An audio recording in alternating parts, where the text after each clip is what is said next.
All right, today we're talking about one of the most common cancers in men, prostate cancer. But we're looking at it through a brand new lens because there's a powerful new ally in the fight, and that's artificial intelligence. So let's dive into how AI is becoming this incredible expert co-pilot for doctors, really changing the game from the moment of detection all the way through treatment. So let's start with a puzzle. How do you find a needle in a haystack? Okay, now what if that haystack is a blurry, three-dimensional photograph? That's basically the job of a radiologist looking at an MRI of a prostate. They're hunting for these tiny, super subtle signs of cancer inside a really complex organ where the edges aren't even perfectly clear. It is a monumental task, and it perfectly sets up the problem we're going to unpack. Right, so that's the big picture, but let's get specific. What makes diagnosing and treating prostate cancer so incredibly hard? Well, it really boils down to a few key challenges, from the fuzzy images themselves to the fact that, even the best human experts can sometimes disagree. Let's break down exactly what those challenges are. Okay, first up, the boundaries are just fuzzy. On an MRI, telling exactly where the prostate starts and stops, it's really, really tough. And because of that, manually drawing a line around the organ and any tumors is, as you can imagine, a super slow, painstaking process. This then leads to our next problem, inter-observer variability. Fancy term, but it just means you can show the exact same scan to two world-class radiologists, and you might get two slightly different outlines. It's just the nature of human interpretation. And on top of all that, a lot of these cancers grow really slowly. So figuring out which ones are a real threat versus which ones aren't is absolutely crucial because the last thing you want to do is overtreat someone and put them through an aggressive therapy they might not even need. So, with all those challenges on the table, this is where AI makes its grand entrance. Its first big job, detection and, this is a key word, delineation. Basically, it's not just about spotting a potential tumor. It's about getting the AI to instantly and accurately draw a perfect pixel-by-pixel border around both the prostate gland and the tumor itself. It's about seeing what's there and drawing the map. The magic behind this is a technology called deep learning segmentation. And it sounds complex, but the idea is pretty straightforward. You basically feed an AI model thousands and thousands of MRI scans that have already been perfectly outlined by human experts. The AI just sits there and learns. It studies the patterns, the textures, the shapes, what a prostate boundary looks like. After seeing enough examples, it gets so good that you can give it a brand new, unseen scan, and bam, it can draw that outline pixel by pixel all by itself. Okay, so that's the theory, but how well does it actually work in practice? Well, this is where it gets kind of mind-blowing. A massive review of all the scientific literature on this found that a staggering 93% of these AI models perform this task at or even above the level of expert human radiologists. Let that sink in. This isn't some futuristic, maybe one day idea. This is happening right now. So let's just put this side by side. The old way, the manual process, it takes minutes, sometimes many minutes for a single patient. It's subjective and it's exhausting work. Now, the AI-powered way, it's done in seconds. It's perfectly consistent. You get the same result every single time. And because it's automated, it frees up those brilliant clinicians to spend their time not on tedious outlining, but on the stuff that really requires their expertise, like complex decisions and, talking to their patients. Okay, so the AI is amazing at finding the tumor and drawing its borders, but that's really just step one, isn't it? The next and arguably more important question is, how dangerous is this thing? How aggressive is it? And this is where the AI's job shifts from just being a detector to becoming an analyst. It helps grade the threat, which is probably the most important piece of information for deciding on the right treatment plan.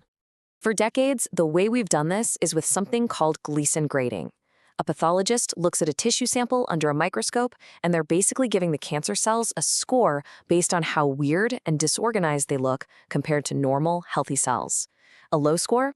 That's good news. It means the cancer is less aggressive. A high score? That means things look more chaotic, and the cancer is probably more dangerous. This score is, and has been for a long time, the absolute cornerstone of treatment planning. So how can an AI possibly do a job that requires so much human expertise? Well, it takes a completely different approach. Instead of a subjective look, it's all about the numbers. First, you teach the AI what pure examples of each Gleason pattern look like. Then, when it looks at a new, messy sample, it doesn't just make a judgment call. It calculates the probability. It says, okay, in this tiny little patch, there's a 60% probability of pattern 4 and a 40% probability of pattern 3. Then it just does that math across the entire tumor and adds it all up to give one final, purely data-driven score. And the result of this numbers-based approach? Look at this. Studies have shown that if you give the same tissue sample to different expert pathologists, or even the same pathologist on a different day, their consistency in scoring is somewhere between 65 and 85%, which is pretty good. But the AI? 100%. Every single time you give it the same slide, you get the exact same score. It doesn't get tired, it doesn't get distracted, it never has an off day. It's just perfectly consistent. This all leads us to what is, for me, the most crucial part of this whole story. This is not about AI replacing doctors. It's about creating a powerful partnership. But for any partnership to work, you need trust. And with AI, that means we have to solve the black box problem. The AI can't just spit out an answer from a mysterious void. It needs to go from being a black box to being a truly transparent, trusted co-pilot. And this is really the central challenge, right? I mean, put yourself in the doctor's shoes. How can you possibly trust an AI's decision, a line it drew, a score it gave, if you have no idea how it came to that conclusion? When you're making a life or death decision for a patient, you can't just take a machine's word for it.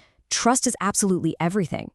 And the solution that researchers came up with is, frankly, brilliant. It's something called an uncertainty map. So imagine the AI draws its outline of the tumor. Now, picture a color-coded heat map laid right on top of it. In some areas, it's cool blue. That's the AI saying, I am rock-solid confident about this part, no question. But in other areas, it might glow a hot red. That's the AI basically raising its hand and saying, hey, human expert, I'm a little less sure about this spot right here. You should probably double-check my work. It's the AI showing its work and admitting when it's not sure. And this isn't just a cool idea. It has a huge impact on workflow. One radiation oncologist in a study put it perfectly. They said areas with minimal color can be scrolled through fast. Think about that.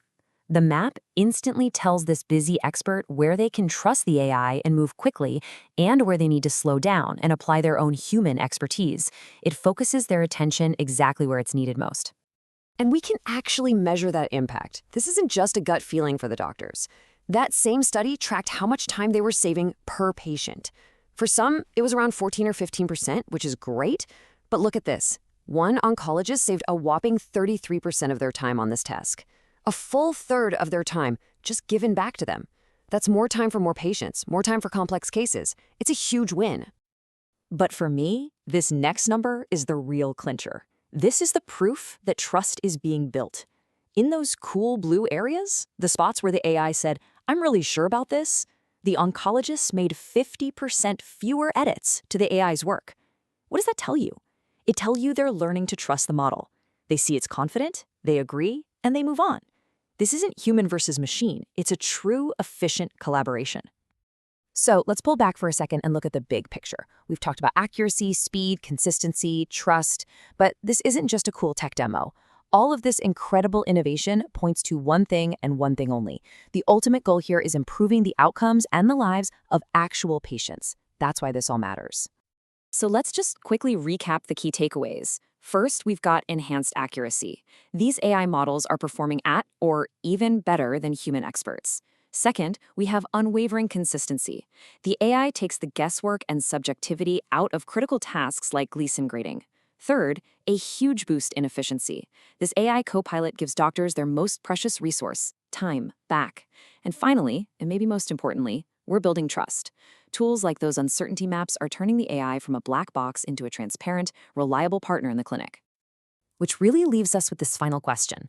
When AI truly becomes this expert co-pilot, where does that allow medicine to fly next? What we're seeing here is a fundamental shift. AI isn't a replacement for human doctors. It's a tool that augments their abilities.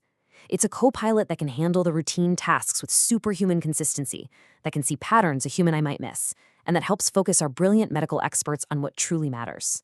As this partnership gets stronger, the future of medicine just starts to look a whole lot more precise, more efficient, and I think a whole lot more hopeful.